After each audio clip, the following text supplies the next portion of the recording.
to Dagestan, my son. And Send your son to I go, Dagestan. but he can't go by himself. And I have a Dagestani coaches. Got it. And in Dagestan, one of the best freestyle wrestling. Those guys, I tell people, I'm like, if you never train with the guys from Dagestan, from somebody on their team, you don't know what it feels like. It's not regular jiu-jitsu. I used to go there a lot to wrestle, and people is good there. So if you came from somewhere, they treat you like so good, and like I cannot move with these guys. None of them. Like everybody on their team has that same style, same pressure on top, and I'm feeling it. And I'm like, I need to change what I do in Chicago. I need to change what I'm doing because these guys are so dominant with the way they play, the way they grapple. It's like they're gonna beat everybody. Nobody's gonna mess with them. If you want your son high-level wrestling, send him 2-3 years Dagestan and forget. Most of us have heard the stories, wrestlers from Dagestan dominating the mats and cages on the world stage, forging champions who seem almost otherworldly. But so much of what we see are mere highlights and rumors, catchy headlines about bone-crushing discipline or borderline inhuman workouts in remote mountain gyms. I wanted to find out if the hype around these wrestlers is genuine or exaggerated. So I did something many would call insane. I committed to train with them for 7 relentless days. What I witnessed was both shocking and awe-inspiring, and it left me wondering if I truly understood the limits of human willpower. The mountains of Dagestan have cultivated more than just expert wrestlers. They've bred a culture where resilience, pride, and unwavering commitment intertwine. But how much of their success is built on unstoppable drive, and how much might be fueled by controversies, whispered doping allegations, or unbelievably punishing methods? Over the course of a week, I discovered that the truth doesn't fit neatly into any one box. By the end of my stay, I was left with a mix of admiration, exhaustion, and a few lingering questions that might never be fully answered. You can't talk about Dagestan without mentioning its deep connection to wrestling. Some say the tradition stretches back centuries, rooted in the harsh reality of surviving in the rugged Caucasus Mountains. Others point to Soviet-era programs that elevated local talent. Whatever the origin, the legacy is undeniable. Countless champions, multiple Olympic medals, and a reputation that intimidates even the most seasoned fighters. But why does Dagestan, a relatively small region, produce so many champions? Wrestlers here combine a raw, unflinching toughness with meticulous technique. Their training ethic is extreme, and the results speak for themselves. Outside observers marvel at how a tight-knit community consistently churns out unstoppable wrestlers. Talk to anyone on the global circuit, and they'll mention the Dagestan difference, a mental edge, a warrior's mindset that seems unbreakable. At the same time, rumors swirl. Some call it a near-cultish approach to discipline. Others say doping might be part of why these athletes rarely tire. Accusations surface on online forums, fueling the sense of mystery around their success. Those who visited paint conflicting pictures. Some celebrate the rigorous but honorable methods, while others insist there's something darker. This mix of awe and skepticism was exactly why I needed to see it for myself. Touching down in Dagestan felt like arriving on another planet. Stepping off the plane, I was hit by a distinct sense of isolation. Towering mountains, valleys hidden by clouds, and an air so crisp it felt like a wake-up slap to the face. The city outskirts were no bustling metropolis. Roads were rugged, buildings occasionally showed signs of wear, yet there was a palpable energy that words can't fully capture, like an electric current running beneath everything. Locals were welcoming but reserved, politely nodding when I introduced myself. They seemed curious about an outsider wanting to train in their revered wrestling halls. Hospitality in Dagestan is known to be warm, yet it goes hand in hand with a stoic seriousness. As I made my way to the gym where I'd spend most of my time, I observed men in tracksuits, shoulders broad, eyes focused, moving with a confident aura. Some looked at me with mild amusement, clearly not expecting a stranger to last long in their domain. The transition wasn't just about environment, it was about mindset. Here, discipline isn't a buzzword you plaster on motivational posters. It's a way of life. Younger wrestlers get up at dawn not because coaches bark orders, but because they've been raised to embrace every morning as an opportunity to hone their craft. For them, pushing limits isn't exceptional, it's expected. This foundational belief system rattled me before my first session even began. I felt both admiration and a creeping sense of worry. Did I truly know what I was getting myself into? The schedule kicked off earlier than I'd ever willingly start a workout back home. Day 1 began before sunrise with a run through the mountainous roads. My lungs strained against the thin air and my legs protested at every incline. By the time the actual wrestling drills started, I was already drenched in sweat, panting like I'd run a marathon. Inside the gym, a distinctive smell of sweat, wrestling mats, and a faint trace of old rubber from decades of use hung in the air. At first glance, the facility wasn't lavish, no state-of-the-art equipment or fancy technology, but it was filled with intense focus and synergy. Wrestlers rolled on the mats, bodies colliding with a force that sounded like thunderclaps. Coaches paced around, eyes sharp, missing nothing. When I was ushered into a group for drills, I felt an odd blend of excitement and dread. Warm-ups were punishing, featuring a non-stop cycle of push-ups, squats, lunges, and sprints. But the real test came during the technique sessions. Here, you'd drill the same move countless times with a partner or against a heavy sandbag until your muscles could replicate the movement without conscious thought. Despite my background in sports, I was instantly humbled by the precision, stamina, and sheer resilience these wrestlers displayed. Every hour introduced a new challenge with minimal breaks between sessions. Some say these training methods test not just your body but your spirit, and I began to believe it.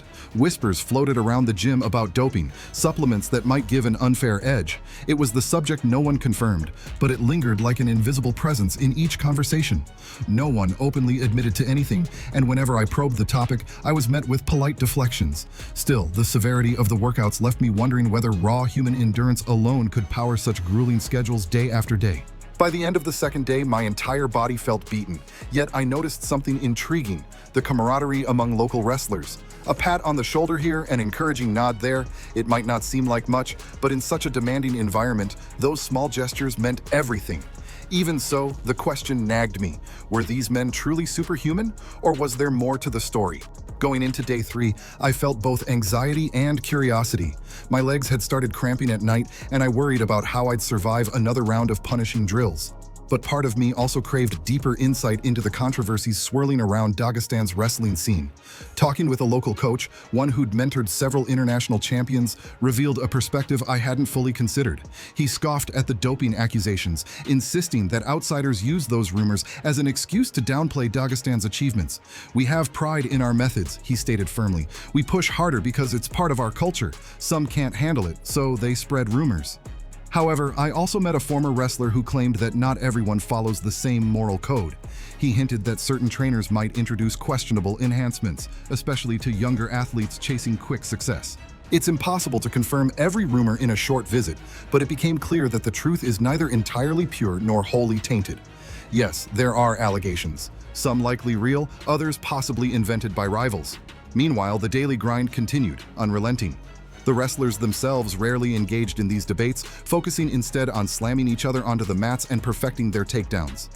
Their silence seemed less like avoidance and more like a culture that believed actions speak louder than words. Stories of hazing also cropped up.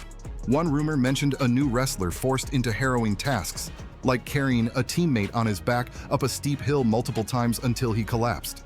Another talked about humiliating tasks for those who failed to meet training standards. In my time there, I never saw anything overtly cruel, but the environment was unquestionably harsh. I couldn't discount the possibility that certain lines might be crossed behind the scenes, especially for those aiming to earn full acceptance into the wrestling brotherhood. By day 4, my body was pleading for mercy. Each morning started the same: the punishing run, the strenuous warm-ups, the contact drills that left bruises all over. Sleep offered only partial relief. I'd wake up still sore, and the moment I stepped into the gym, the cycle repeated. This routine, executed 6 days a week by the locals, felt unimaginable for most athletes I knew back home. During a particularly grueling afternoon session, I felt my spirit wavering. I questioned why I was doing this. Was it just to prove something to myself, or was it a misguided attempt to uncover the secret behind Dagestan's wrestling prowess? Watching the local wrestlers, I realized a single thread connected them: unwavering faith in their process. They'd grown up seeing older champions go through the same regimen. In their eyes, the program was as natural and necessary as breathing. A turning point came when I nearly tapped out during a live sparring drill. My partner, a lean fighter with an almost tranquil gaze, locked me in a vice-like hold. Though I managed to free myself, the strain left me shaking. He helped me up and simply said, "You're stronger than you think. Don't quit." There was no mocking, no gloating. At that moment, the rumored cruelty took a backseat to a quiet kindness. It made me reconsider the narratives we often hear, that Dagestan's wrestlers are all stoic brutes. In reality, they're human beings pushing each other to surpass the limits they believe are set in stone. As the days crept by, an undercurrent of fellowship began to shine through. Yes, the training was punishing, and some methods seemed extreme, but beyond that tough exterior was a deep bond. Wrestlers looked out for each other, often without words. A brief nod was enough to convey respect or concern. If someone struggled, another would quietly step in to guide them. It was an environment of silent accountability. Everyone had the responsibility to push the group forward. Mealtimes offered a glimpse into their camaraderie. Despite spending hours trying to tear one another apart on the mats, they'd gather around simple meals, bread, soup, tea, and laugh about the day's challenges. The humility was striking. Many wrestlers came from modest backgrounds, and wrestling was not just a sport but a pathway to honor, potentially a better life. I heard stories of men who'd endured severe injuries, broken limbs, or torn ligaments that might end a career elsewhere. But in Dagestan, quitting was seldom an option. You'd heal, you'd push through, and you'd come back stronger, or you'd face the possibility of being left behind. That said, not everyone emerges unscathed. A local fighter told me of a teammate who sustained a neck injury so severe that doctors told him to retire immediately. Instead, he returned months later, ignoring medical advice. "We don't just wrestle," my informant remarked, "we fight for something bigger." That something bigger was a mix of cultural pride, personal honor, and the dream of making it onto the world stage to prove Dagestan's superiority, while also supporting one's family and community. You can't immerse yourself in Dagestan's wrestling scene without hearing epic tales that flirt with the line between reality and myth. One such story involved wrestlers practicing with baby bears. I was skeptical, dismissing it as folklore. But more than one local claimed they'd at least witnessed a version of this, either at a local farm or through family traditions. They saw it less as cruelty and more as a test of courage and skill. Still, I never confirmed these stories with my own eyes. They remained an intriguing possibility in a land where extreme discipline is part of the cultural fabric. Another rumor hinted at secluded training facilities high in the Caucasus Mountains, reserved for top-level athletes preparing for major competitions. There, conditions were said to be unbelievably tough, with no modern amenities, just primal survival fused with relentless drilling. Some wrestlers believed these high-altitude, no-frills boot camps were the ultimate reason Dagestan produces unstoppable competitors. The logic was straightforward. If you can conquer that environment, you can handle any opponent in the ring. Over the week, I also caught wind of internal struggles, ongoing debates about how far is too far. Some local coaches worry that intense regimens might break an athlete's body prematurely. Others argue that pushing beyond normal limits is the only way to stand out on the world stage. Adding to the tension are rumors about doping. Accusations surfaced more than once, though no one could provide concrete evidence. It was reminiscent of how many champion-producing nations face scrutiny, but the cloud of secrecy here seemed thicker due to the region's insular culture. When I boarded my flight home, my body still ached, and I struggled to process the whirlwind of experiences from that week. Dagestan's wrestlers aren't superhuman, but they do seem to have tapped into a brand of discipline and endurance that borders on the extraordinary. They train not just for personal glory, but for the honor of a community that views wrestling as much more than a sport. So is the Dagestan approach the ultimate crucible for forging unstoppable wrestlers? Or is it a dangerously unforgiving system that edges too close to the limits of human endurance? After a punishing 7 days among these athletes, I can only say that reality lies somewhere in between. Yes, it's brutal. Yes, there might be lines crossed, depending on the coach or facility, but there's also an inspiring dedication that fosters not just winners, but a spirit of unbreakable resilience. Whether we laud them as heroes or question their methods, there's no denying that they stand as a testament to how far humans can push when culture, pride, and unwavering willpower converge. Maybe the real lesson here isn't about doping rumors or extreme regimens. It's about the strength that comes from a purpose greater than personal comfort. Dagestan's mountains and gyms might be remote, but the echoes of their influence can be felt in every international wrestling competition. When those athletes step onto the mat, they carry more than just their own ambition. They carry the story of a place where wrestling is as integral as breathing, and where the drive to excel transcends pain, doubt, and even controversy. In the end, I walked away with a battered body, but a soul lit by the sheer force of what discipline and unity can accomplish. There are lessons in Dagestan's wrestling halls that extend far beyond sport. Lessons of perseverance, loyalty, and the willingness to embrace hardship as the price for something you wholeheartedly believe in. And that belief, perhaps more than any rumored supplements or punishing regimens, is what makes these wrestlers truly extraordinary.